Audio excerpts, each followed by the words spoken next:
এসে গেছে কোজাগরী পূর্ণিমা। এই পূর্ণিমা তিথিতেই সনাতন ধর্মাবলম্বীদের ঘরে ঘরে পালিত হবে লক্ষ্মী পূজা।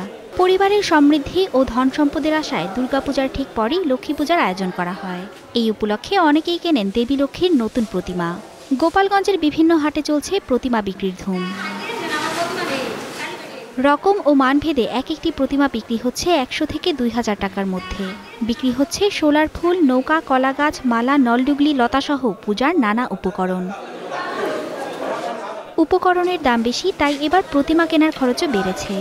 দামটা একটু বাড়তি বিক্রি করতেছি। সবকিছু রং, মাটি বাঁশের দাম, সবকিছুর দাম একটু বেশি, তো এই কারণে আর কি ওই একটু বেশি দামে বিক্রি করতেছি। বলতেছে একটু দাম বেশি, কিন্তু আমাকে যে শ্রম তাতে দাম বেশি হয় না।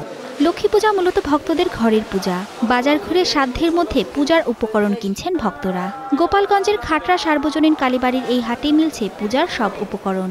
কালীবাড়ি আসছে, আর এখানে মনে করেন যে হাট এই মানে পূজার আগেই বসে, আর কি পূজার ২-৩ দিন আগে বসে, আর এখান থেকেই প্রতিমা নেয়। একটা প্রতিমা অবশ্য কিনা হয়েছে, কিনে বাড়ির জন্য একটা প্রতিমা নিয়ে যাওয়া হচ্ছে। আর আমাদের যে বাদবাকি যে রিচুয়াল আছে বা আমাদের যে সমস্ত কেনাকাটা আছে, ওগুলো আমরা আজকে বা কালকের দিনের ভিতরে আমরা সব কিছু কমপ্লিট করব। যেগুলো যেভাবে পছন্দ হয় সেভাবে আমরা নেব আর কি। দাম তো তুলনামূলক সব কিছু একটু বাড়তি, তো অন্যরা কষ্ট করে যেভাবে বানায় আর প্রতিমা স্থাপন করে, আমরা তার আর অর্চনা করি, এই জন্য দাম বেশি তো আর বেশি মনে হয় না।